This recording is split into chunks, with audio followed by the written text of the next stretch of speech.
don't think so. And we are live. What is up? It's alive. Yeah, we got one person watching. That's me.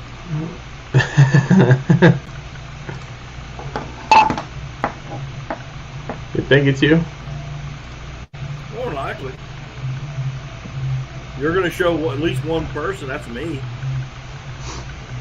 Well, are you opened up in like your tab? Because if you're on the stream, or if you're like watching, you have a different setup. Like what I'm saying is, No, I don't have it open in anything else other than StreamYard. yeah, it won't. That's so somebody else is actually watching. Well, somebody else come in the chat room and say, hey. I think you scared them away. Oh, there we go. We got 3 people watching now. So, how was your weekend, or weekend, Monday, whatever you want to call it? I had Sunday off. Worked all weekend, last weekend, but I did have Sunday off, and I'm telling you right now, dude, like I said last night in my live stream, I did not leave the house. I mean, I got up, I had coffee, I had breakfast, went and got donuts. And I was at the house. I was inside the house all day, man. I didn't leave. I didn't even go outside. Really? I'd open the door up, let the dogs out, and that was it. Let them in. Huh. What's up, Lewis? Lewis, Billy, what's going on, man? So yeah, we had a fun weekend. Me and the boys, we went up to. Quail hunting, didn't you? Yeah, man. How'd y'all do? Oh, dude, it was a freaking blast, man. It was 80 birds total. Yeah. And it was a awesome ran little outfit they got up there. Dude's got 2,000 acres in just like a pine forest. Yeah. Man, oh man, dude, it was a fun shoot. Yeah, he said they put out some birds, but they also have wild birds running around because obviously they get loose. You know, some don't get shot up, and he's like, yeah, probably about like 30, 40 birds escape each run. And but yeah, man, it was a good shoot. Breakfast was included, lunch was included, cleaning. Then they got a 100-yard range on their property and a 300-yard range. They had a clay thrower. After we were all done, we were shooting some clays and just wasting some ammo, you know. Yeah. Trying. So yeah, where was man. this at again? It's Callahan, Florida. Where's that at? It's like 30 minutes northwest of Jacksonville. Okay. And pretty cool place. It's what the heck is it called? Broom Sage Quail Plantation, or Quail Plantation or something like that. But yeah, he does deer and pig hunts too, also up there. Not so much pigs because the guys haven't paid for any pigs come up or anything like that. But they got some big old deer up there compared to what we have down here. Put it that way. They got some they got large sized dog. Country, that southern Georgia, southeast Georgia, northeast Florida area. There's a lot of big deer up in there. I mean, not as big as what they get up north, but yeah, you know, for Florida, yeah, I would say they're big deer.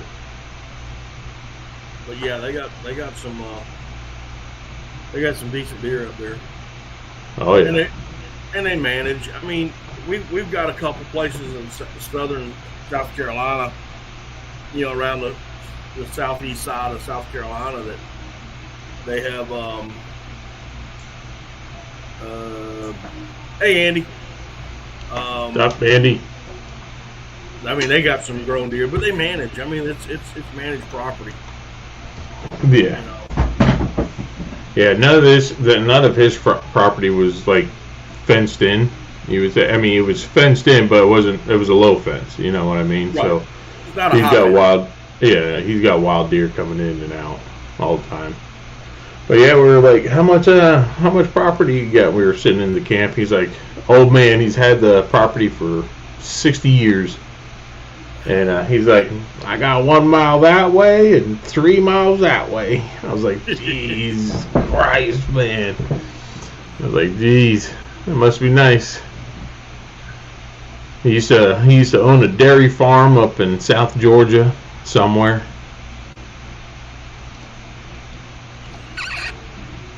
And yeah, wow, I was right. I wish I had some property like that.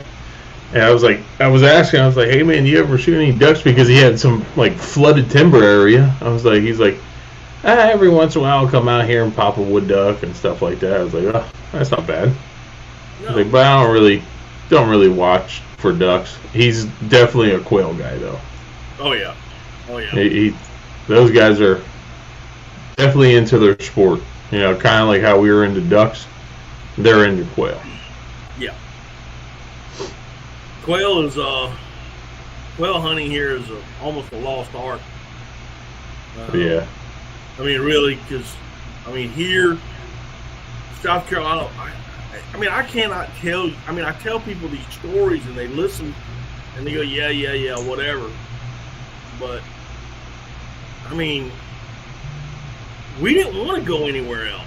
There was no other state we wanted to go to when I was growing up because we had so much. Yeah. You know, we had the ducks, we had the quail. You know, we had the deer. We still got the deer, but we had the deer. You know, nobody wanted to go anywhere. There was no, man, I want to go to Arkansas. You know, shoot. Why? We had them here.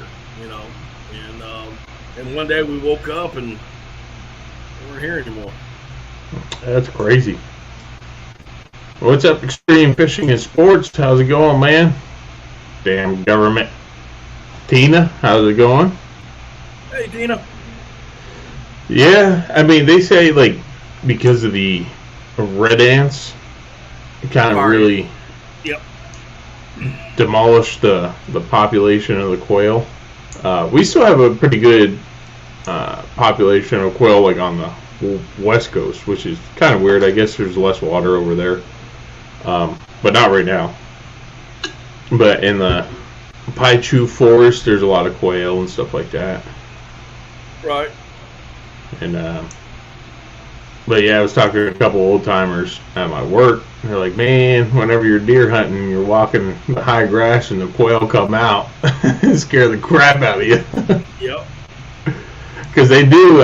They hold. They do not get out of their little cubbies or whatever you want to call it. Their little hiding spot until you're like stepping on them. Yep.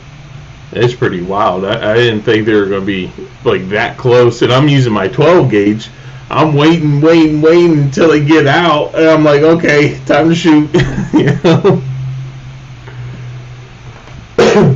And then they had I don't know if you know what a chukka is. Yep. They were putting out a couple chukkas too for like a little special treat for us. Yeah. And they put a couple of them out, and man, I was on point with that one. About let's say probably about like 10 feet. You know, just deep-breasted it. Yeah. Yeah. Everything was gone on the thing, man. It sucked. I was like, oh man. The last real wild bird hunt that I was on, I was in my 20s, and we were in a little place not far from where I live is called Olana. And not Alana, but Olana. And a little small community. And I had a 16 gauge Remington pump. A model, I believe it was a model 31 at the time. And it had a full choke on it. And they were getting mad at me because when that cubby rise, when they came up, I had 5 birds on the ground. I mean, I'd cut loose. I'd have 5 birds on the ground, and they finally said, "Hey, man, you know, you got to let them get out a little bit further." I said, no, man, I'm here to eat. You know." We were down. Here's one of my favorite quail stories. We were down in Valdosta, Georgia, one year, and we were quail hunting. And I mean, it was the traditional southern quail hunt. Got up around 10 o'clock, went outside. You loaded up on a wagon. There was a mule that they had a guy. He had a mule hooked to this wagon, and they put the bird dogs down. When the bird dogs pointed, you got off the wagon, and you went up, walked up onto the birds, and they flushed them, and you shot your birds. Well, it was the way they did this one was they let the covey rise come up, so they would bust the covey up, and then we would go hunt the singles and doubles. Yeah. So that's how this particular thing worked. So it was my turn to shoot, and I'm walking up behind a bird dog. I mean, a beautiful English pointer. I mean, his dog was just locked up. Had a setter behind him that was perfect honor. I mean, it was just in broom straw right out in front of us. It was a beautiful, beautiful setting. And then I was walking up, and I looked over at the dog, and the dog kind of cocked his head sideways like, uh-oh, I messed up. And I'm looking, and I turned back to the handler, and I said, I don't think we got a quail here. I'm not exactly sure what it is. The dog's looking funny. He's looking over at the dog. He said, man, the dog is acting funny. He said, well, just ease up, and let's see what it is. It maybe a rabbit or something else. Who knows? Well, buddy, I took 3 steps, and I thought my life had ended. This thing came up off the ground, and it was squalling. It had wings. It was breathing fire. It was shooting brimstone out of its butt and face at the same time. Reminded me of that dragon thing on Godzilla. It was coming up, and I turned, and I put the shotgun over my shoulder and fired 3 times. Bam, bam, bam. It was running. Ran, jumped back up in the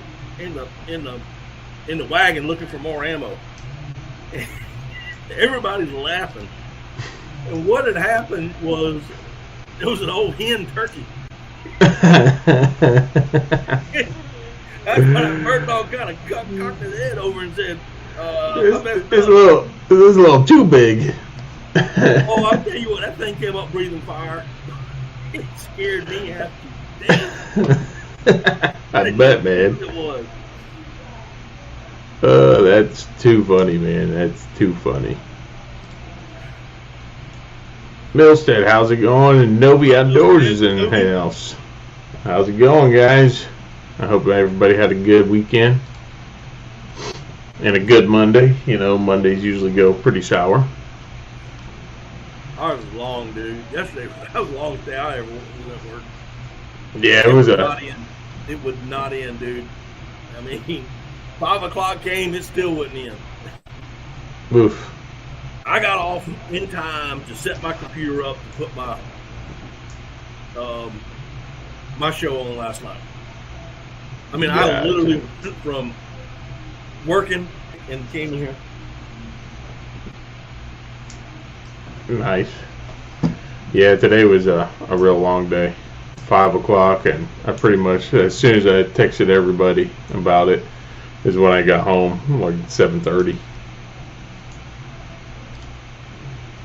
Going fishing? What are you going fishing for, Milstead? I know the mullet are running right now, so if you're going out saltwater, it'd probably be pretty good to use some live bait. Some live mullet. Get on some old poons. I got a Canadian buddy coming down Thursday. I'm going to try to get him on the tarpon. Big old tarpon out in the jetties. Oh, okay. Go catch some. Catch some big old cigar mullets. You know, try to get them on one of those 150 pounders. I haven't been tarpon fishing in a long time. Really? My favorite, I think. Well, I have my two favorite fish to catch saltwater by far are reds and trout. The speckled trout, I love them. You know. Those are my two favorite fish. But I'll tell you what pulls in a close, and that's snook. Oh, yeah. I love to catch snook, man. Oh, my gosh. Yeah. Man, I know, like, some days, like, probably maybe another, right around a month, I guess I would say, in November, the out in that's funny. Yeah. But out in kind of like Flamingo, I don't know if you ever heard of Flamingo. It's like no, man. The very southern tip of Florida. It's not the Is that Keys. where all the brown pelicans are? Yeah, pretty much. Okay. Out there, and then you go out into like the backcountry, and man, you'll have, I mean, they're little 20 inchers, snook and tarpon, you know, but you'll be 300 fish a day out there in kind of like mid-November. Right before duck season is how I kind of figure it. But man, you'll be slaying them out in the backcountry. And then you get lost and have to find your way back. Yeah. If I turn that fan off in 30 seconds, I'll be sweating. I'll have sweat just dripping. I got to keep the air circulating.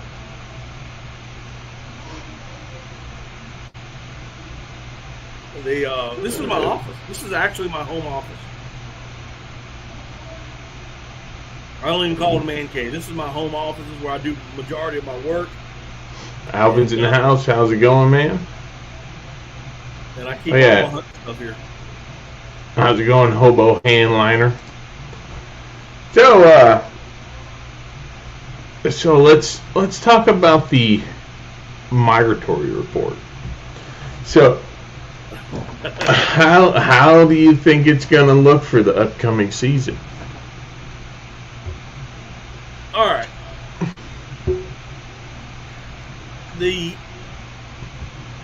Now Delta and DU have put out the report that actually came from U.S. Fish and Game. So, you know, wasn't Delta out there doing it, and wasn't DU doing it. It was U.S. Fish and Game's report. And what I read, blue-winged teal were up, redheads were up. The Atlantic flyway, however, stated that the Atlantic flyway mallard was up. So, with all that said, I think our numbers, even though we had a drought the year before during the nesting season, I think that we're going to see the same numbers roughly, unless we get some severe Arctic blast up north. Right now, it's all going to depend on the cold weather up north. Now, I know that Illinois is expecting some pretty good weather. So for the central and western Mississippi flyway, that's going to look good for them.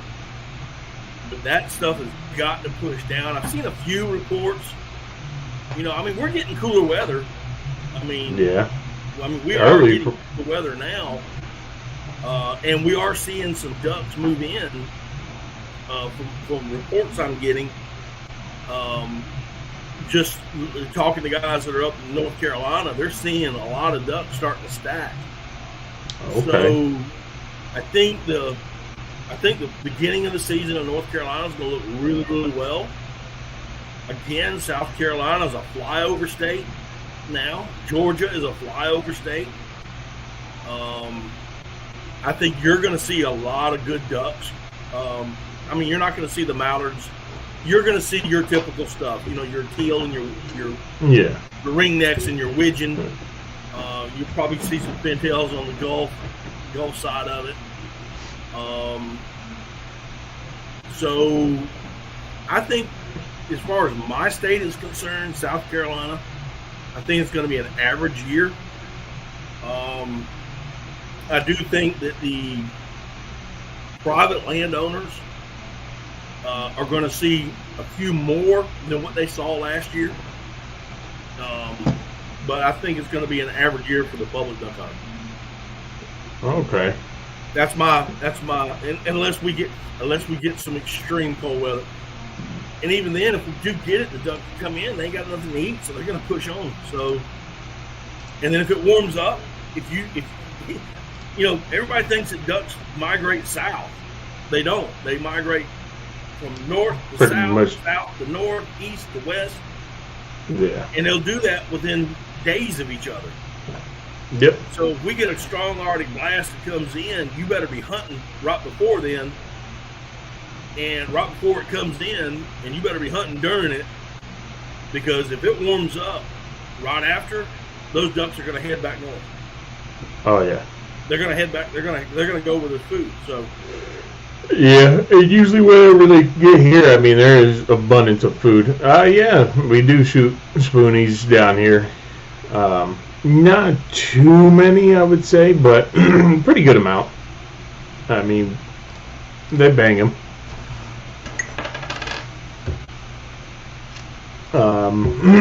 But yeah, that's one thing about down here. They pretty much kind of loaf down here because of all the food down here. Right.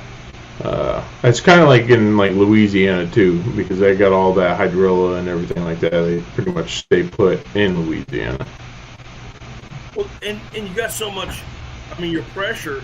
Yes, you have duck hunters in certain areas, but you have a lot of areas that goes untouched. Oh yeah, 100%. You have so much out there. Yeah. That know, or down there rather. And plus all the all the private land like that's surrounding all the public land, you can't hunt because that's all big sugar and stuff like that, and they don't want you hunting that area. I've tried countless times. My buddies tried, even like the little mom and pop ones. They're like, oh, we had a whole bunch of poaching many years ago, so we got in trouble from the FWC and game warden, so we kind of can't have that anymore. I was like, but if it's pigs, they're more than happy. They're like, hey, take them all, because they tear everything up.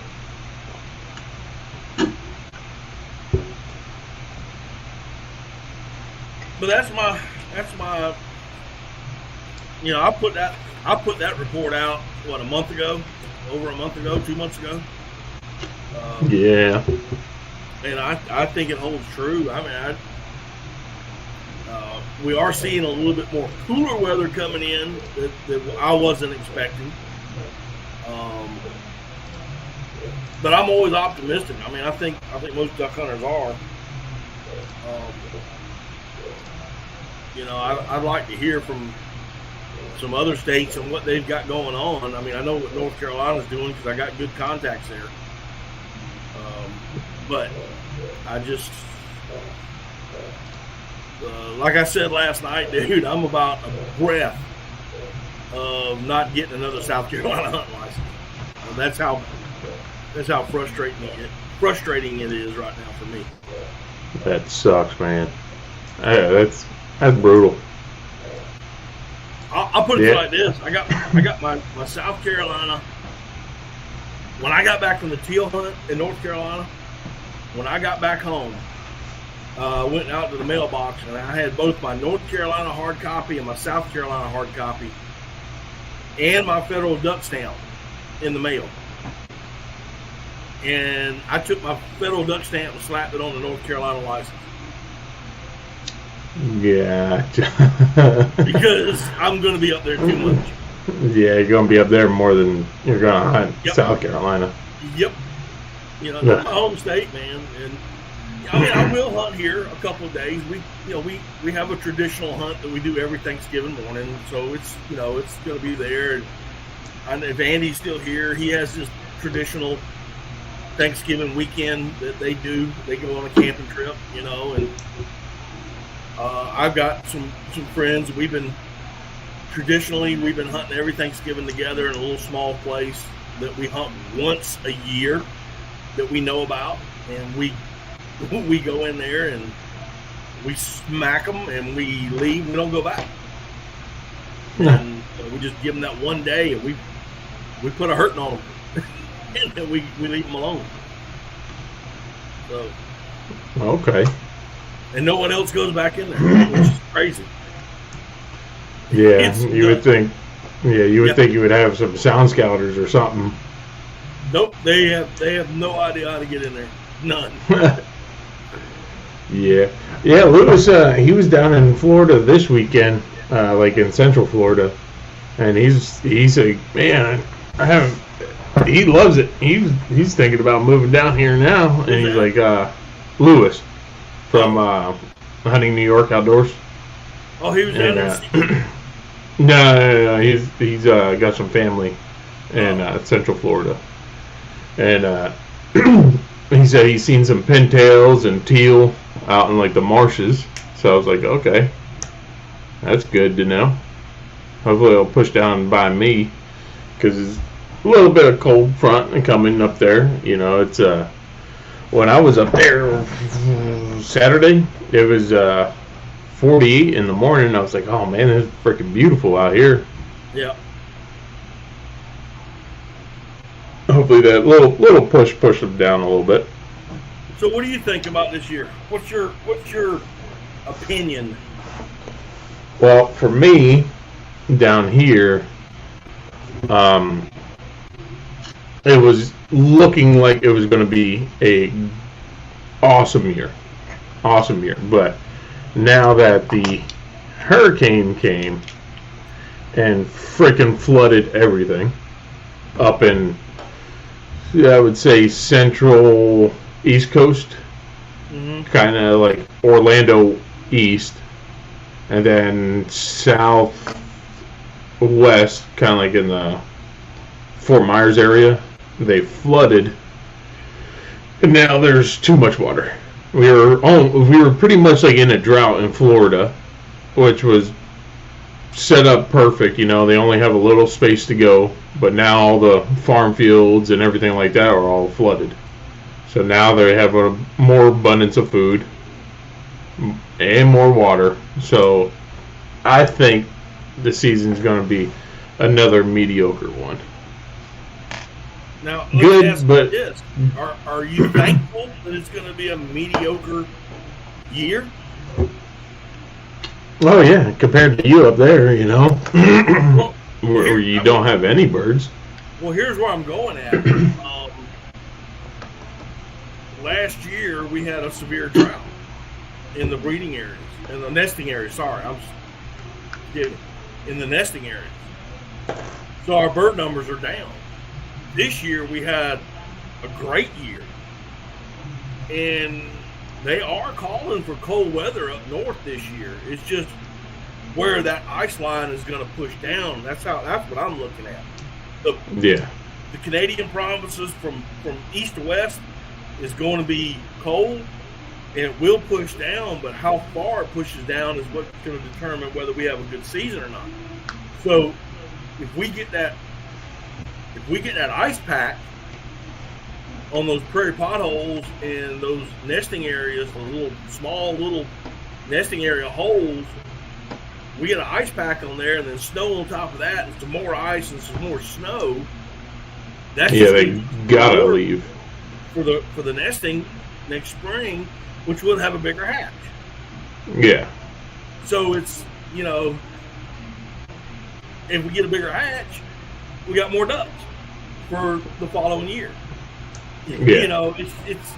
It's a love-hate relationship, but that's what I'm looking at right now. Okay, we had a really bad year last year, so this year,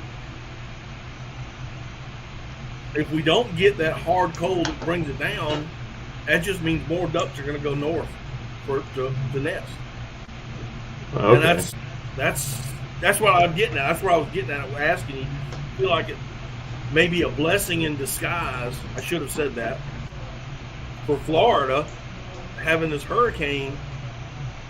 Now, I'm not talking about all the damage and the lives it took. I'm talking about water.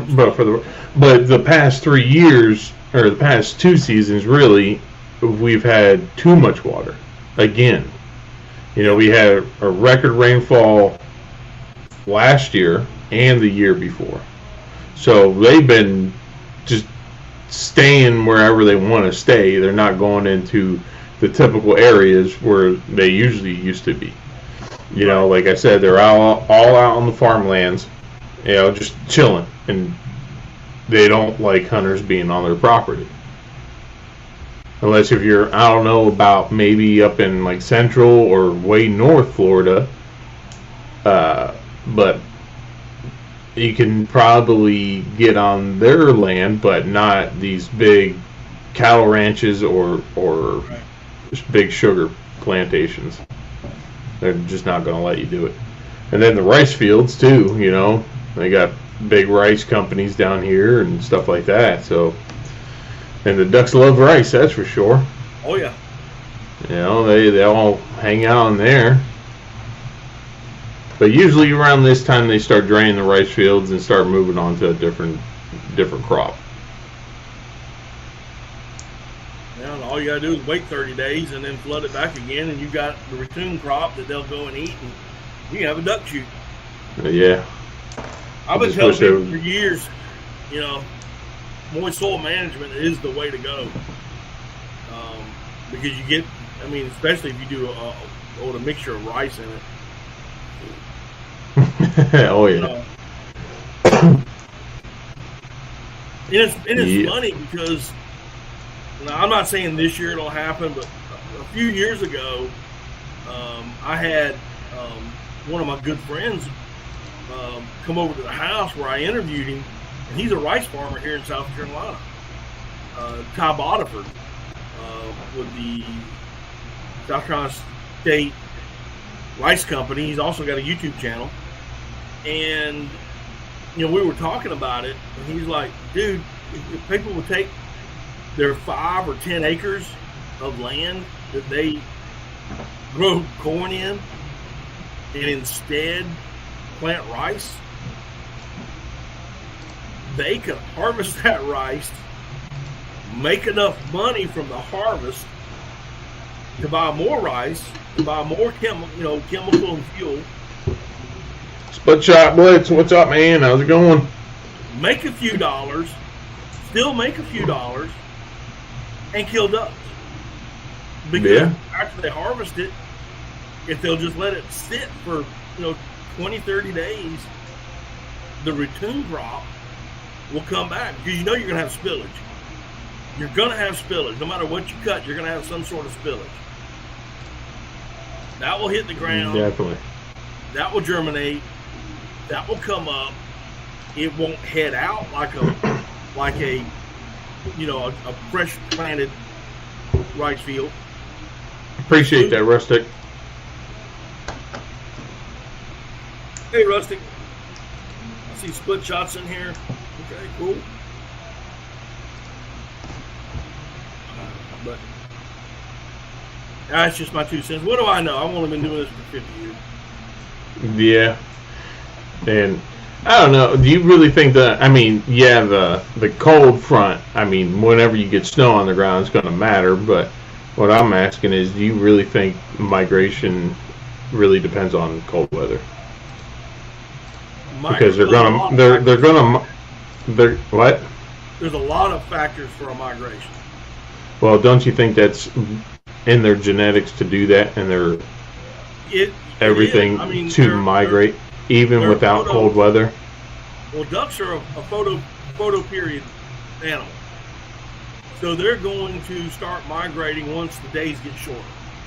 So as soon as the days start getting shorter, they start to migrate, which usually happens around in September.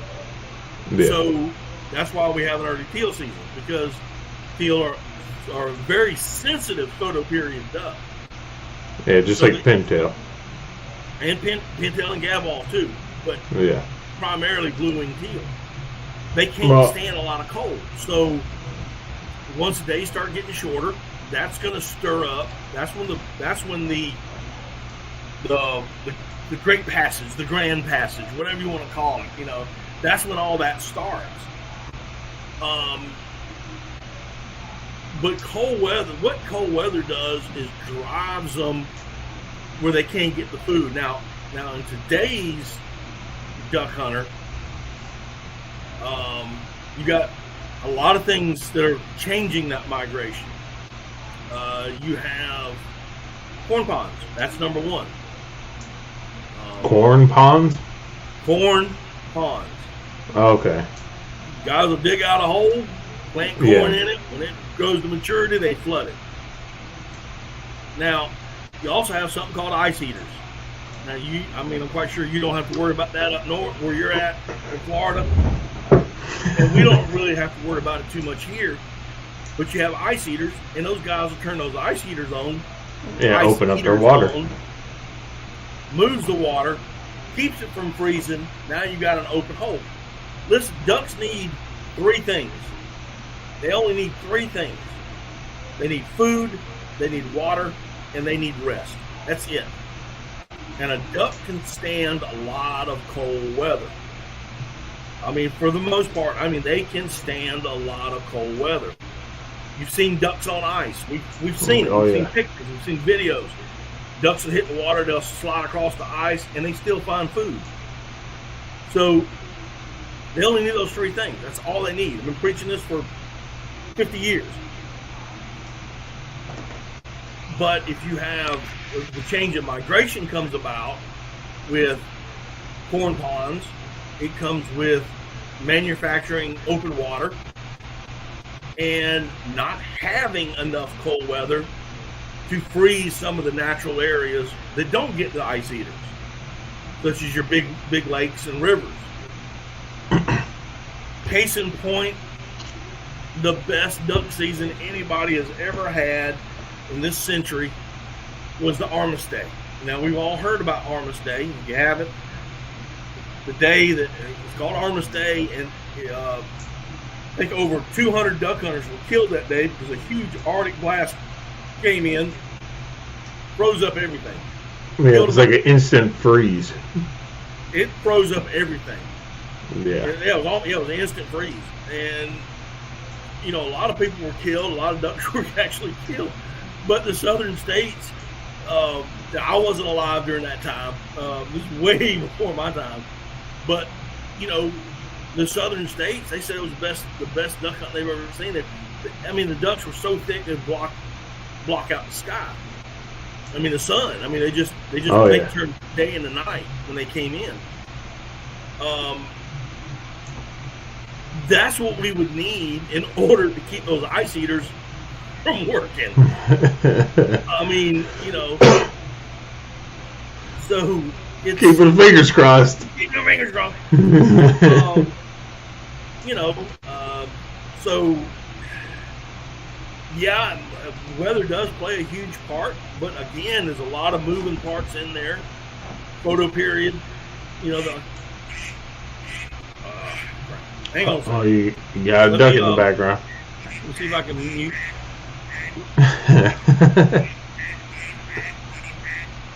I can't even figure out how to mute this thing.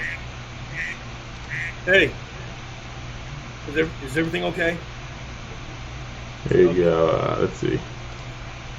I got you on mute, Matt. So how's everybody doing in the chat? all my 6 viewers, I don't make yourself known who's still in the chat, Sorry, that was my sister, and I couldn't figure out how to mute myself. I muted you. Oh, did you? Yes, sir. Okay. J&J is in the house. How's it going, man? Hunting and stuff with J&J.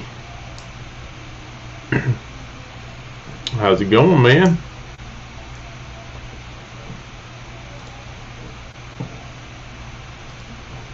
We got a good, solid 13 hours of work in today. It was a pretty solid payday today. But yeah, so going on that, the migration. So whenever you're getting ready, so how would you throw your spread? Blaine Flanagan, what is up, man? How's it going? I haven't seen you in forever, buddy.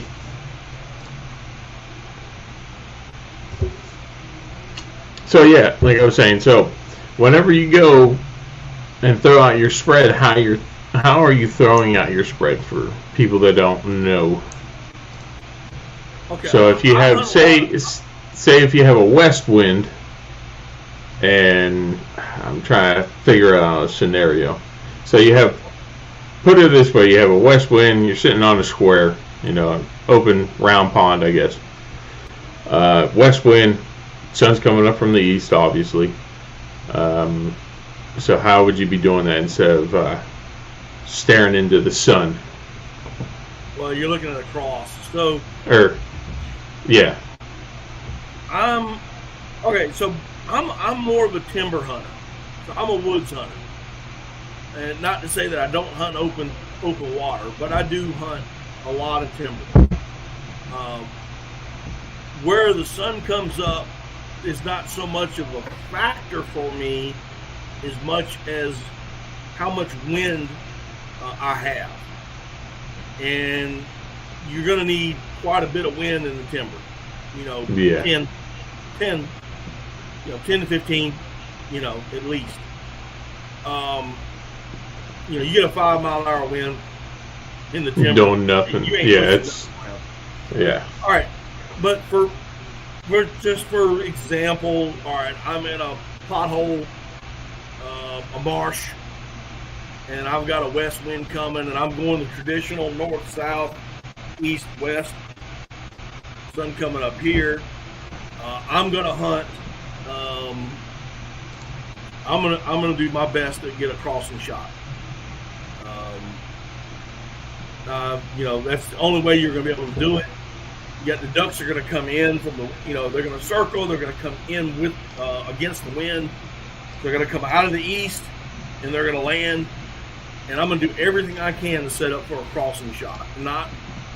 I try not to have my back to the wind if I can at all help them. Because if those ducks are coming in, again, I'm reversed in this picture, so the wind is coming this way, right? So it's coming from the west. Yeah. Toward the east. And trust me, guys, the east is, for me, is over here. I'm just backwards. So if it's coming in, the ducks are going to come out of the east, and they're going to land into the wind. So I got my back to the west side. They're going to be looking right down at my decoys. They're going to be looking right down at me, no matter what I do. If I've got a hole in the blind, if I'm behind a tree, it doesn't matter. They can pick me out. I got to be very, very still, or they're going to pick me out. They're going to pick out the motion. So what I'm going to do is I'm either going to set up I'll have my decoy set up for the wind, but I'm either going to be, depending on where the ducks want to be, I'm either going to be on the south side of it, or I'm going to be on the north side of that hole. I don't want those ducks seeing me. I want them to concentrate on those decoys, on that mojo or jerk string or whatever, because they're going to be coming in this way, right? So my decoys will be set up over here. I'm going to be over here, and I'm going to take a left for me, will be a right to left shot. I prefer left to right, so I'm going to do my best to get on the north side of that, on the other side of it. So when they're coming in, I got that perfect left to right shot. And if you're hunting with multiple people, that's even better, because I don't care what camouflage you wear. Camouflage is not made for the ducks, it's made for the hunters. I don't care. You know, it doesn't really matter. They're going to see movement. They will see something shiny, or they will see movement. And that's what flares the ducks off. So I don't want them looking at me at all. I want them looking at nothing but decoys and looking at that over there. That's all I want. So, okay. The bulk of my decoys, and oh, by the way, guys who are setting up decoys generally set up decoys too far away. They set them up too far. See, for me, arm throw length is as far as I'm setting the decoys, because the way I do is I'll set in the boat where I'm in the blind, like I'll push up on an island. So I'll go set up. Oh my god. I don't know why I'm having some echoing. But okay, so there we go. I'll thrill the gill. What's up, man? So what I'll do is, as far as I can throw a decoy is the furthest one, and then I'll work my way in. I'll just lob them. That's how I go by. I mean, maybe 40 yards a throw, maybe. That's too far for me. That's, like I said, that's the furthest one. Yeah. And then I work my way in. But that's still a definitely ethical shot for me. But like I said, that's the furthest one. And that's maybe if I can throw a 30-yard decoy. I mean, 40-yard decoy. Usually it's like 30 yards, if that.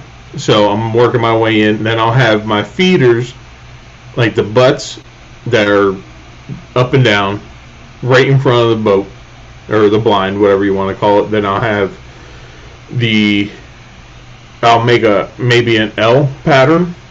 If I have that west wind heading east, I'll put my back in the north, facing south, depending on the area I'm in. You know what I mean? Yeah. So I'll have area cover, the whole 9 yards. Yeah. For like us down here in Florida, South Florida, it's all low-lying sawgrass, so you can pretty much see over everything. So I'll have my back to the north, facing south, sun coming up on my east, the wind coming out of the west. I'll have a L shape, maybe 35 yards, if that, 30, 40 yards, furthest throw. Work my way in on one side, probably about a dozen decoys on one side, then making an L, kind of try to uniform it a little bit, but still bunch them up because I've never seen them in a straight line. No. So I'll have them sit there in front of the boat, the feeders, and then I'll have my confidence decoys, because I'll use coots and I use a heron. So my confidence decoys, I'll have about maybe a dozen coots that I literally just put on one lanyard and throw out behind me, wherever, close to the blind. Kind of like make myself look like an island. Then I'll take my heron, because I'll use a white heron, and I'll literally put that almost on the back of the boat or on top of my blind to make it look like they're sitting in the bush or something. Right. So I mean, I've had pretty good work of that. Yeah, and see, I don't use a pattern. Now, I will tell you, over the course of my life, when I look at my decoys after I've thrown them out, I throw them with no intention of a pattern. And I never group my decoys by species. I always have them intermingled Oh, because yeah. if you see them in a you know, in the wild, they're intermingled. Exactly. But I end up doing the same thing. It's either an L or a J. It just ends up being that way depending on, like, well, take for example, the last teal hunt I went on. Me and a buddy, we were out there, and my furthest decoy was 15 yards, and that's generally how far my decoys are, even during the regular season. I think people throw their decoys out too far. I'm a 35-yard guy. I believe in that. Now, I know that I can shoot further than that. That's not a problem. I shoot bismuth. I shoot boss. I know how far I can shoot. Oh, yeah. But I love those ducks in close. I love those close shots. For me, they're more ethical, and that's just me. That's just the way I do things. If you put your ducks at 30 yards, your decoys at 30 yards, they're going to decoy at 40. If you put them at 20, they're going to decoy at 30. If you put them at 15, they're going to decoy 20, 25. So 10, they're going to decoy 15 to 20. I will have decoys literally if off the front of my boat. Again, I always try to hunt crossing. So yeah, I may have, like, same thing that you do. You pull your boat up into some trees, or you pull up into on a little small island. You pop your blind up. You look like part of the island. The front of my boat, 5 yards away, are decoys. And I may have them even strung right in front of me to look like they're feeding near the island. But the bulk of my decoys are going to be in the blocking pattern to the far, depending on which way the wind is, to the far left or the far right. Okay. I do. I mean, there are times when you can't help yourself, and you've got to put the wind to your back just because of vegetation, because of the way it's the hole set up or whatever. And then sometimes you got to look into the sun. I mean, it just depends on the. And if I have to look in the sun, you're either going to be wearing a mask or you're going to have face paint on. And you better have one or the other. You never come back with it. Oh, yeah. I'm a big face paint guy, so even though I have all this, I want this right here. Something covered up, yeah. And I want that mug. That mug right there has to be covered up, because that's got to be. I thought I was still like in the waiting room. No, sir, you're on. Oh, what is up, man? Thrill to Gill, how you doing, buddy? I saw your comment earlier. I just wasn't able to jump in and say hey. Yeah, man, that's pretty cool, dude. It's pretty messed up over there, that's for sure.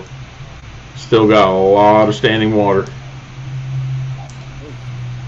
But I firmly believe people put their decoys way too far. Yeah. And because I'm a timber hunter, I may have a handful of decoys in the hole itself, in the hole of the timber. You know what I'm saying? Yeah. The bulk of my decoys, I mean, I may have like maybe 3 to 7 in the hole. Behind me and along beside me, especially if I'm wading, are the bulk of my decoys in the timber. And that's where I'll put my majority of my mojos and jerk strings. Yeah. Because as they fly over, they're going to see all that motion in the trees, and they can't quite figure it out, so they'll see a lot of it. And the ducks that are landing in the center, they look. It appears that they had just landed there, and they're swimming in. So okay, that's pretty cool. I didn't really think of that. And then, like, I'll set my mojos up. Like, I know I've seen some people do it like at the edge of them. I put them like literally in the spread. Yeah. Like because I've always seen them pretty much landing on top of each other. You know, I've never seen them fly in single file. You know what I mean? Right. Somebody sounds terrible. You? I think it's just your speaker. All I hear is static. I don't know. Everybody else sounds pretty good. Yeah. I mean, I'm on my cell phone, so I mean, there's no on the computer. One of these days you're gonna get Wi-Fi hooked up to your garage, dude. I have it.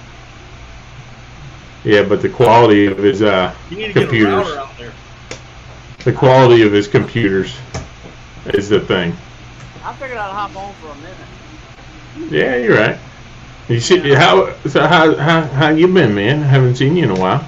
Yeah, I know. Working. Working. Deer hunting. I ain't been killing nothing. I've been watching. That's it. Nothing close enough. Oh yeah, I've had a bunch of them close enough and nothing I want to shoot. Nothing you want to shoot. No meat. Well, yeah, I mean, I watched a 6-point cow horn fight for about an hour and a half last week. Oh Hey, yeah. Can you put me on mute? Yeah. All right. So you Might seen be us? my phone. I'm not sure what it is. Yeah, I'm pretty sure that's your phone. Yeah, you're on mute. But Because I can hear you fine, but it's just static in the background. yeah, I don't know. That's weird. But yeah, man. If it's brown, it's down, man. Come on. You don't live by that motto? No, it's got to be. If it's a doe, it's got to have like no yearling. It's got to be by itself. Oh, the little spots are the best spots, bro. No, if it's a buck, it's got to be at least outside the I can't do it. But my first deer was a cow horn, and then like my next deer was like a basket 5, and the next deer was bigger. Now it's got to be outside the ears. Okay. Yeah, I think our black powder just ended, so then next weekend starts our general gun. Okay.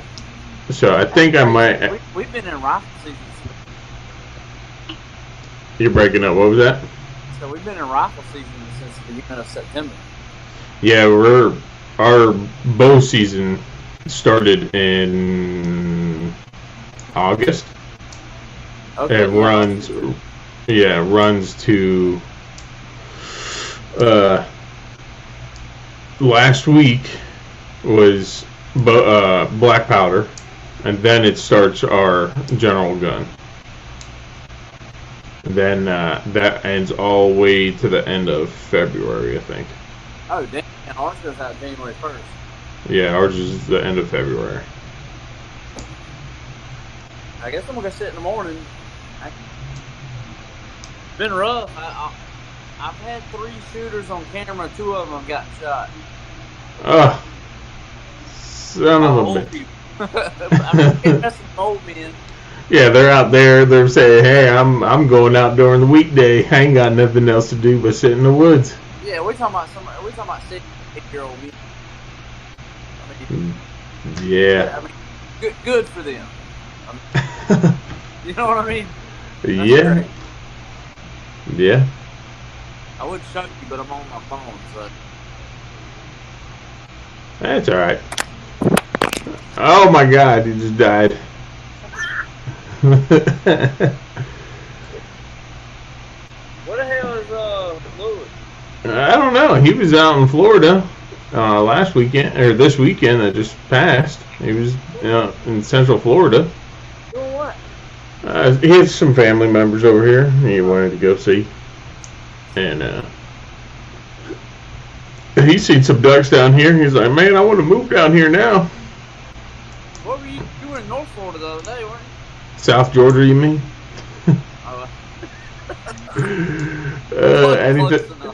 Anything above Daytona, South Georgia.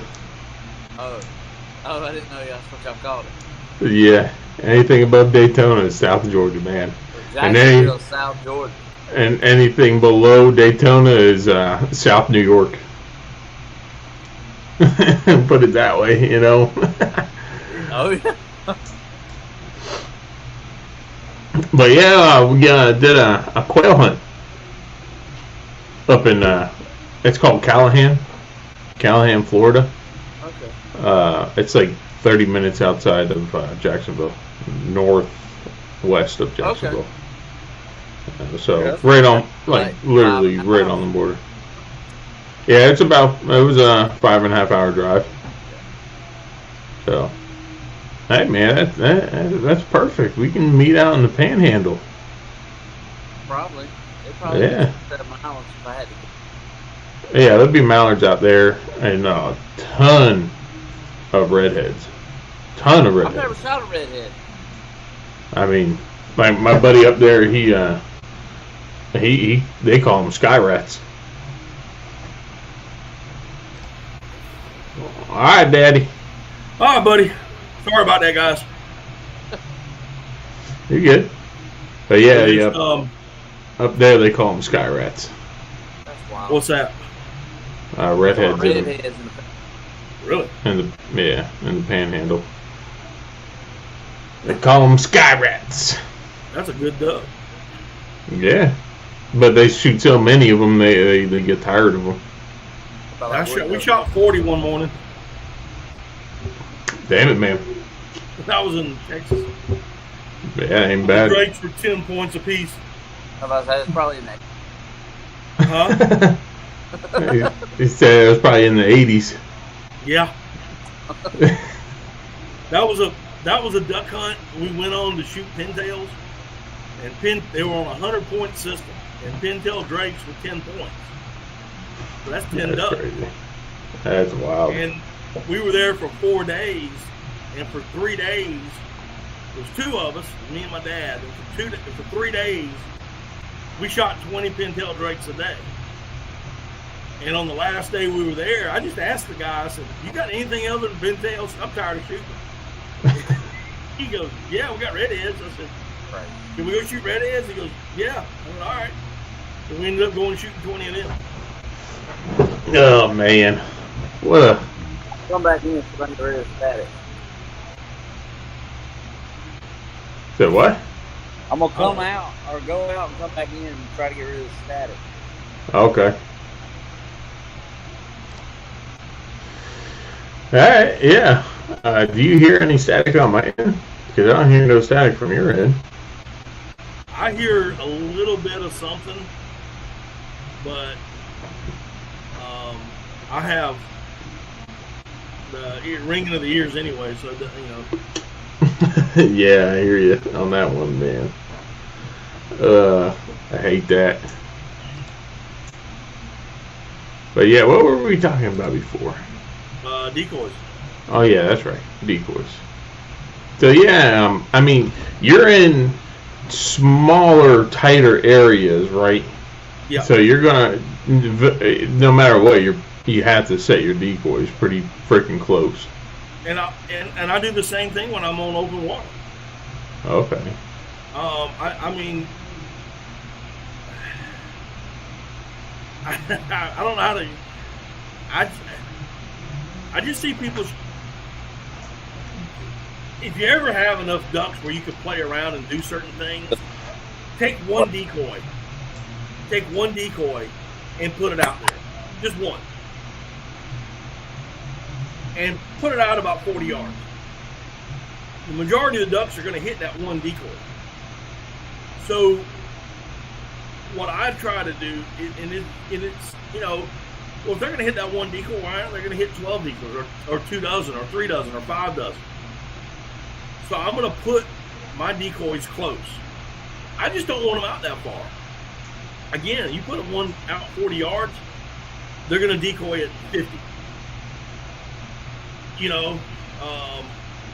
And with today's steel shot, I mean, if you look at the ballistics of today's steel shot, you're still losing anywhere from 500 to 750 FPS per foot once it leaves the muzzle. Yeah. You're losing it. So even with bismuth, you're losing what, 250, 300, if I remember correctly. And somebody in the chat that knows more than I do about ballistics and wants to show me up, that's fine. You can afford bismuth. My God, that stuff's out. But well, you sit there and say that, but once you shoot it, and you see that you're not shooting the same duck 3 and 4 times, you're actually saving money. So, Sandy Toes, what's up? Whoever Sandy Toes is, welcome. Yeah. Welcome in. It's morning time, I guess, over there. Where is Sandy Toes at? I don't know. Oh. I just said morning, right? Yep. Gotta be good. At least. But I mean, I know Australia. this sounds funny, but Australia, okay. They're way over there. Yeah, y'all go Oh, yeah. for a beat.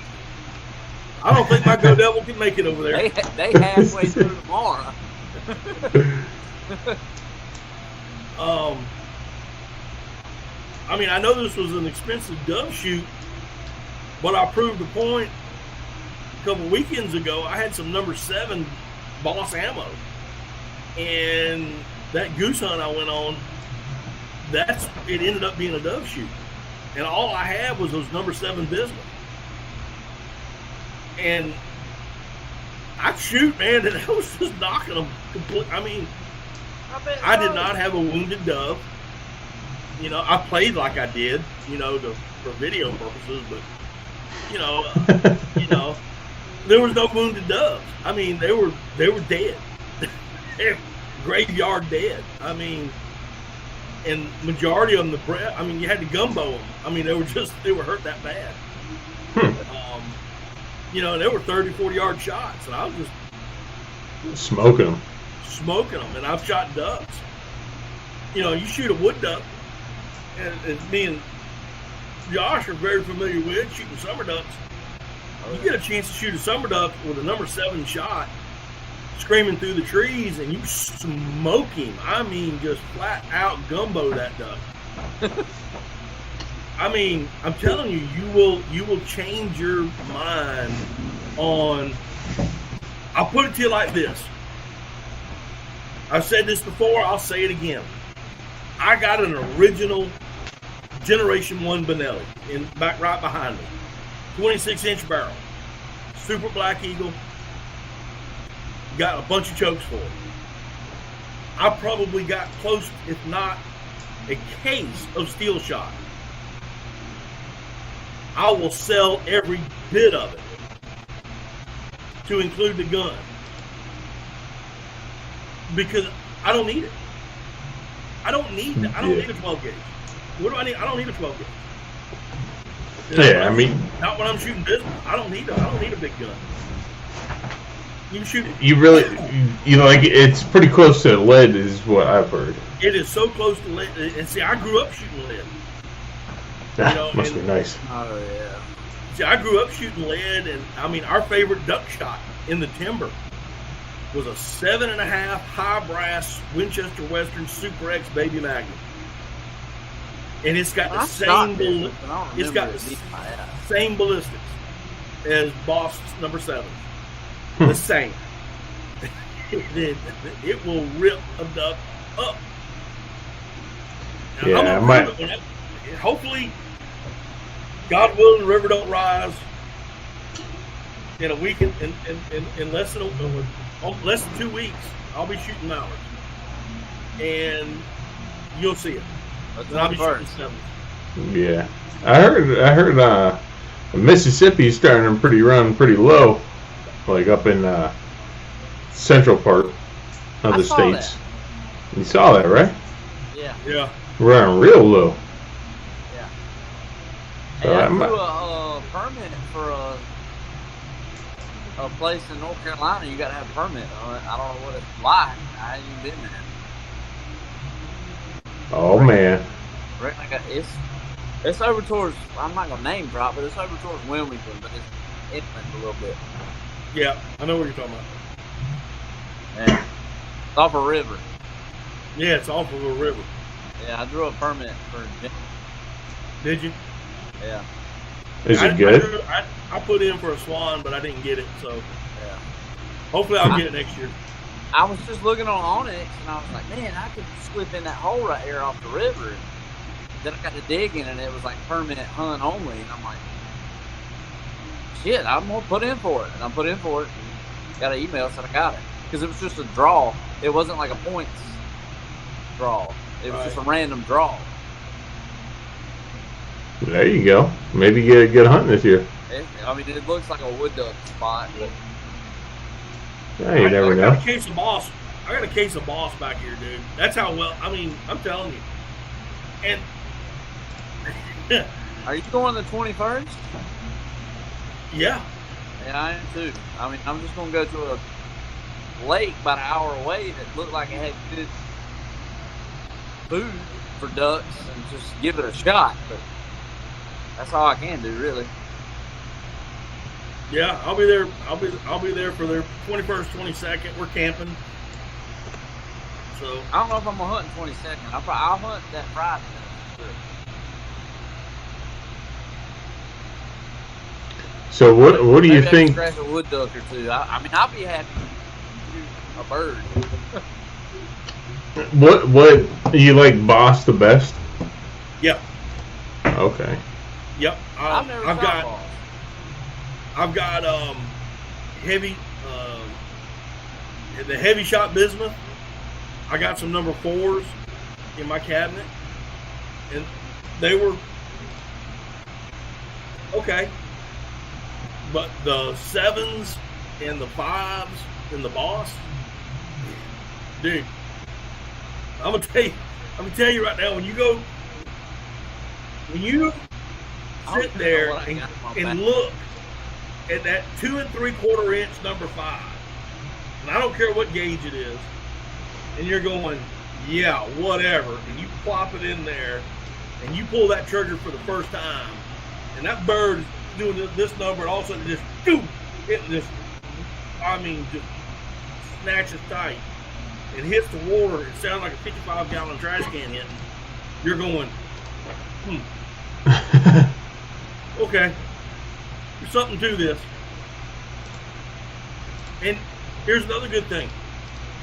With Boss ammo, you don't have to worry about all those high-dollar chokes. You can shoot. They are designed for factory chokes. Okay. All this fancy, all these fancy extended chokes and all this stuff, you don't need it. I'm shooting a gun with a fixed full choke, man. There's no choke tube to it. Yeah. It does. It smacks the snot out of it.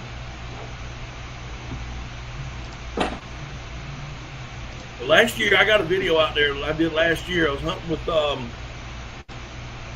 the owner of Big Lake Game Calls. And I shot a summer duck that I didn't see until the last second. And I threw the gun up, swung, and just pulled the trigger in a Hail Mary. And that duck, when I hit him, that duck exploded and hit the side of a tree. It was just, he was dead. It was just, I'm like, yeah, buddy. I with a number 7. Wrapped him up. So what about tungsten? Have you shot tungsten? Yeah, and tungsten's even better. Okay. It's even more expensive. I know. But, Almost $500 a case. Yeah. Ooh, I had Jesus. to look through what I had. I had like Kent Passkill and Winchester Super X. I kind of want to try this. Have you heard of Apex? Yeah. Yeah, they're kind of new. Oh, yeah. A tungsten steel blend. It's a 3 and an 8 shot put together. Yeah. It's stack What load. do you think about that? I like the stack load micros, like the 4.6. I always like those when you can get them. I never, and I guess it's because when steel shot first came out, they were experimenting with stack loads, and you used to be able to buy them in a 10 box of 10 in a stack load. I think Remington may have had it out, if I'm not mistaken. And I just couldn't stand it. And I never really liked steel shot. When bismuth came on the market, you shot lead all the time. When bismuth came out, yeah, it was way too. I was in that mindset that it was just too expensive. And a few years ago, dude, I started going. I said, listen, I really want to shoot the 16 gauge again. I got to get bismuth, or I just got to outlaw and shoot lead. I got a choice. You know, I got a choice. I can shoot lead and outlaw, or I can go ahead and buy bismuth. Kyle Rob, what's going on? So I went and bought some bismuth, and I started looking into it, and I bought some heavy shot, bismuth. And it was okay. But then I said, well, let me try this Boss I've been hearing about. And I bought 4 boxes. I bought 2 boxes of 5, 2 boxes of 7. I thought you had to buy them by the case. No, you can buy them individual. It's cheaper to buy them by the case. I might as well buy some. It's cheaper, but to buy by the case than it is, because you only get, a box of Boss, you're only going to get 20 shells. Right. So a case, you're going to get 200. And you're not going to get them in a box. They're going to come in a bag. Right. If you didn't know that. I've seen that. I can pull it out if you like to see it. Somebody's just got to say, I want to see it, and I'll pull it out. But,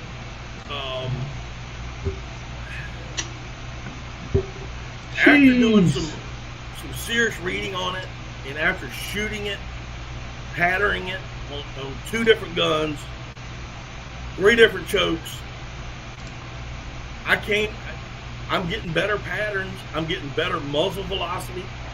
I'm getting better velocity downrange. I'm getting better patterns. Way better patterns than I've ever had. And I'm actually getting in the number 7 in my 16 gauge, standard full choke. So no screw in choke. It's a standard choke. I'm getting a better pattern with a 7 Boss than I'm getting with a number 5 lead from a number 5 lead. Better pattern. Way better. You're the second person that's literally explained the whole thing. Just explained that how they had patterned and had a 20 gauge with a Boss, just Boss tails. And it was great. Yeah. Yeah, there's a second person that's explained that whole thing. Like, really? Who was the first? To me, yeah. Oh, really? Well, I had no idea who it is. Huh? I had no idea who it is. Well, yeah, no, it's a boy I know around here. Okay. He was just like, you don't pattern? I was like, no, man, just grab the shells and go. Yeah. Man, I've never patterned. The 870 he's had since he was a kid, and he's in his 30s. He's like, bro, I don't even look at what shot size it is. I just grab it. And he kills birds. He kills. Oh, he kills plenty of them. Listen, I'll be the first to tell you, steel shot will kill ducks. But I also know what bismuth will do to that duck. And I know dusty. and I also know that I have seen some very good guys who have shot, just like me, have shot their entire lives or great shots. And they'll shoot a duck with steel, and that duck will pop its head up. Yeah, or die. And they'll shoot it again. And then again. And then again. Turn it into an expensive duck. And then again. I think we've all been there. And I have, the 3 years that I've been shooting Boss, I've had 2 cripples. Yeah, I can honestly say 2 cripples that I had to shoot twice. And whose fault is that? It ain't Boss. It's the guy behind the gun. Oh, yeah. Probably It's the guy behind the gun. So it's, I wasn't on him, wasn't shouldered right, wasn't a perfect side alignment, wasn't a perfect side picture. Whatever. Yeah. I've had 2 cripples in the 3 years that I've been shooting balls. I reckon I'll buy a bag. I'm telling you, man, they don't sponsor me, and good Lord, I wish they would. Yeah. Sandy Toes wants to know if you're getting by the bag, how are you setting them up for the field?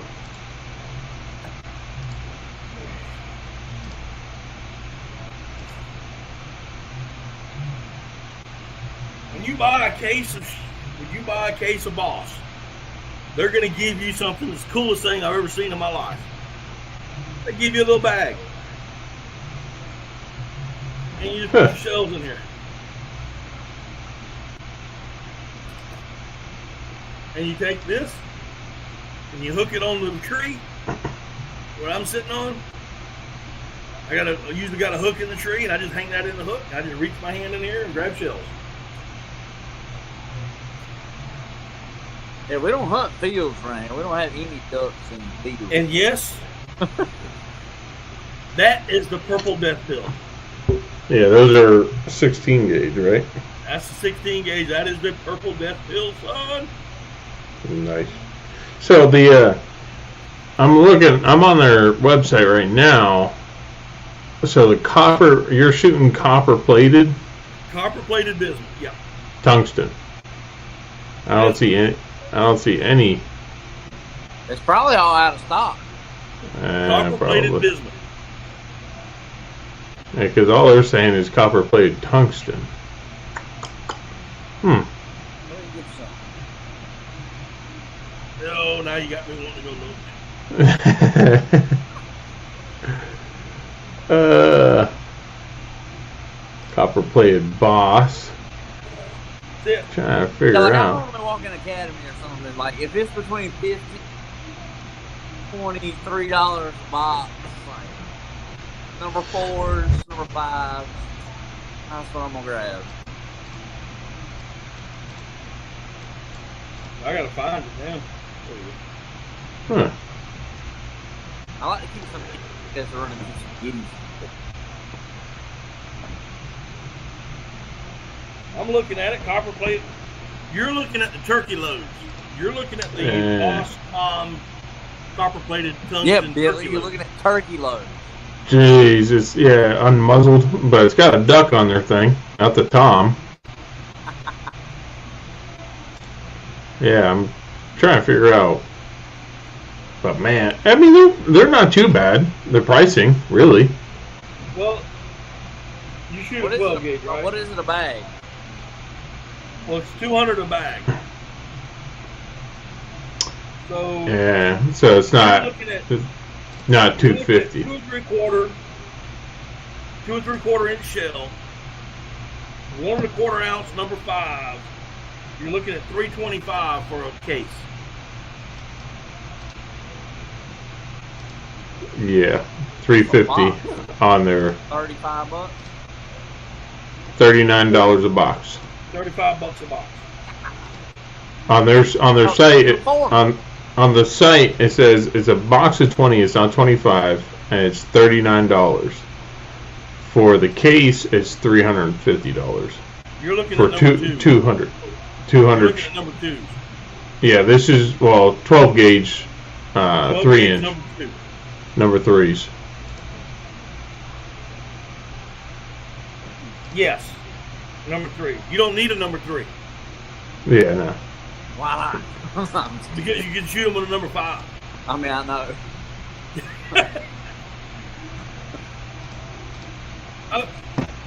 You can kill big. I mean, so the question you have to ask yourself is, what do you normally shoot? What kind of ducks do you normally shoot? I usually use 3s and 4s. No. What kind of ducks do you shoot? Oh. Models and teals. Model, teal, ringnecks. Yeah, ringnecks. Typical Florida bag. Okay. Yeah. The number 5, 2 3/4 number 5 will put a smack down on a mallard. Yeah. So if it'll kill a mallard, it's almost too big to shoot a teal with. It'll kill a mottled duck because I'm not saying they're the same size because they are smaller. They are. A mottle is smaller than a mallard. Yeah, they're actually about the same size, depending on what time of year you're shooting them.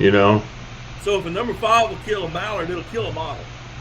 Oh yeah. And a slingshot will kill a whistler. Or at least I've been told. I haven't shot one myself. I mean, you just shoot at them; they just drop. They fall. That's what I hear. So why shoot bigger shells? I mean, you're not shooting geese, right? Yeah. Not down there, Gary. And a number 5 will kill a goose.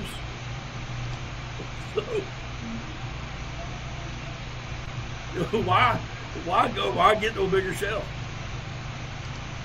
I know why Boss did it. I mean, I understand why they came up with bigger shells, but they didn't have to. Yeah, if I bought some, I'd probably buy number 5 myself. I got a half a box of number 4 12 in my cabinet that was given to me to try out, and they sold me, man. I mean, seriously, I've heard. I mean, like I said, I've heard people say that about me. Yeah, definitely have to look at them and try them out. You never tried them? Never. I mean, I hadn't either, but I'm surprised. Preaching like he is. I used heavy metal. Did not like it. I think it was bismuth. I didn't like it at all. I couldn't hit a duck. But also I was shooting the Stoger that I don't like. But now I shoot the Browning. I'm hitting everything. But I just use steel. Static, but it just died down. I don't know what happened. I mean, Billy, I'm surprised you're not shooting Boss. Yeah, I know. It really does surprise me. I mean, you wear Sitka. I don't wear Sitka. I thought you wore Sitka. No. That's me. That's him. He's got the Sitka hat on.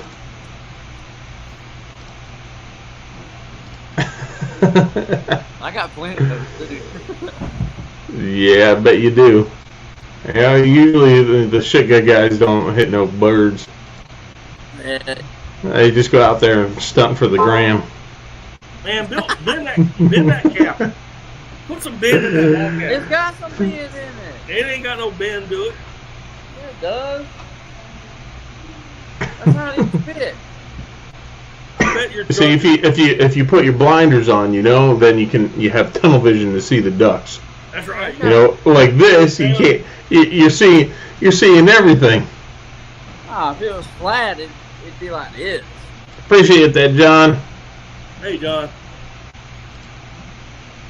I just got his hat too. Now bend it. I bet his truck is squatted in the back too.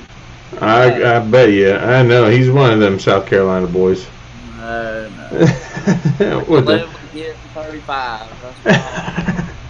That's knock exhaust. Well, I mean, it's an eco boost, but it does have a blow-off valve and a hair intake. I think a bull, to be honest with you. Yeah. No, in all seriousness, guys, if you ever get to try it, at least try it, because I'm never going back. I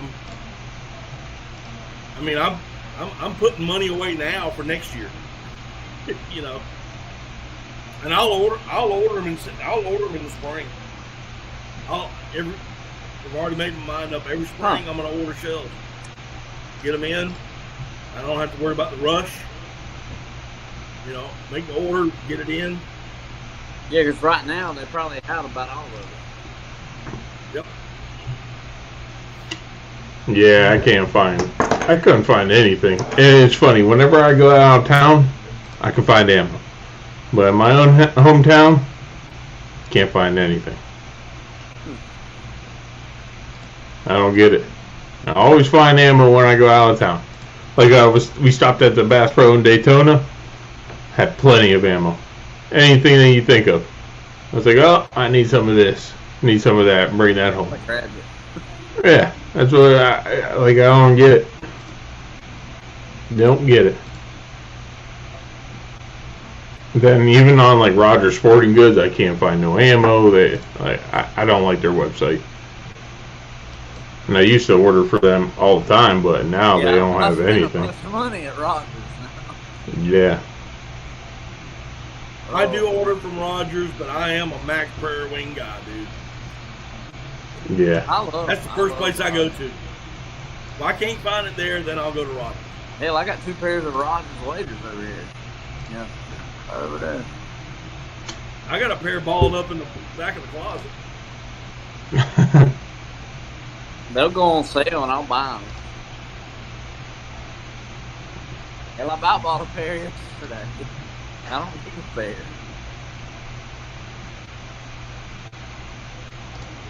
You seen the full body waders? Oh yeah. I messaged them, see if they want to, sponsor me. Those things are $1,000. I know, man. That's why I was trying to get a free pair. A free pair, you know what I mean? Have you heard of X waders? No. AIX, I believe is how you spell it, but it's pronounced. Yeah, he's from here. He's from South Carolina somewhere. Yeah, I'm gonna give him a holler. I'm gonna see if I can. And I want to say he's up here my way, like Bennettsville. Damn, somewhere around here. But I mean, he was up. I mean, we're Instagram friends, so I'm gonna give him a holler. I mean, I'll be honest with you. I like my waders. I like the oh crap, the high and dry. But I mean, I wouldn't mind getting another pair. Yeah, the ones I saw, they were putting. Is it canvasback or something? Yeah, canvasback's ones for the full bodies. Yeah. Okay. Yeah. That was a great idea. I mean, those boys. Yeah. They're gonna be set. Oh yeah. But $1,000. Yeah, I'm good. $9.99. Yeah, I mean, you can buy sick waders or cheap waders for that. Yeah. I'm not spending that on waders. Like I'll spend $150, $200 every 3 years. Be just fine. That's what it looks like. Yeah, right now the only ones they got available is them all brown. That's fine with me. Would you be able to fit in them there, Matt? I don't think so, man. If I do, I look like an overstuffed kielbasa.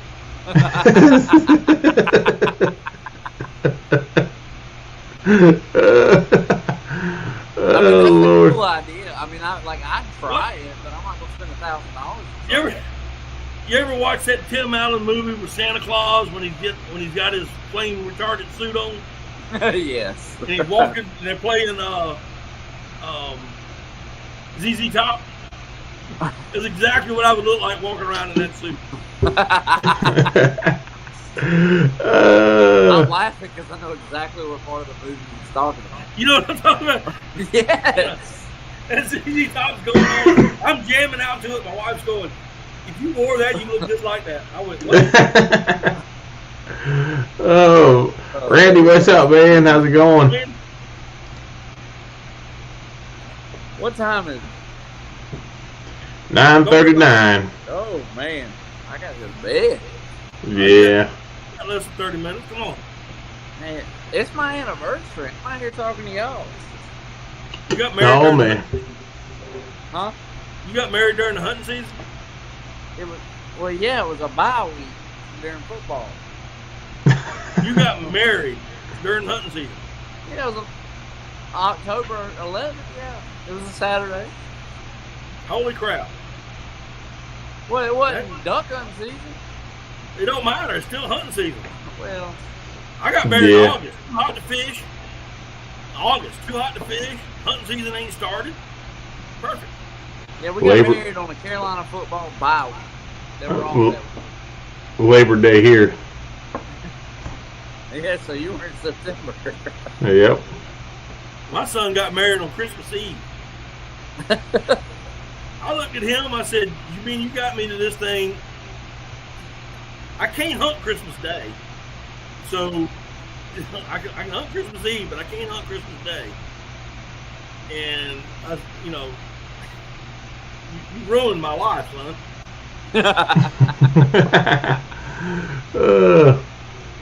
I normally hunt Christmas morning, but now that my daughter's 4 now, I probably won't. But see, that's even. Yeah. Well, my wife and I made an agreement when we, right before we got married, that she would not bother me during duck season, except for one day, and that is Christmas Day. And I said, well, here's my proviso to that. If it snows Christmas Day in South Carolina, then I hunt. Which is and rare. The chances of that happening are slim to none. Exactly. And I've had one Christmas Day hunt. So, in 35 years. So. Yeah.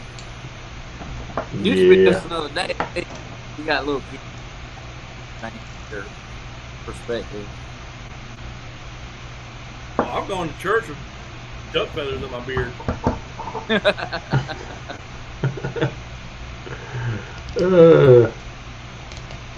I showed up to a Thanksgiving party it was at my in-laws up in North Carolina, and I knew a guy up there, and had to go up there for Thanksgiving. So, all right. And I knew a guy up there that duck hunted. I said, "Hey, can you mind taking me Thanksgiving morning?" He said, "Not a problem." We go up there, we shoot a bunch of ducks. I come back, and I literally went and sat down at the dinner table, still with face paint on, duck blood in my beard, blood on my hands, mud. I'm here. Let's eat. Yeah. That's pretty good.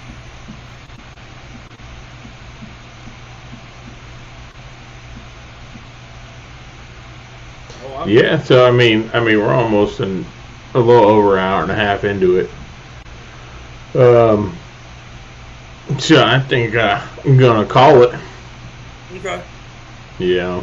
Yeah, I'm gonna take my ass to bed and go sit in the damn deer stand this morning. I'm about to the point I'm gonna shoot whatever. Do it. Get something. I can't shoot no small buck now. I can't. But I will shoot a doe.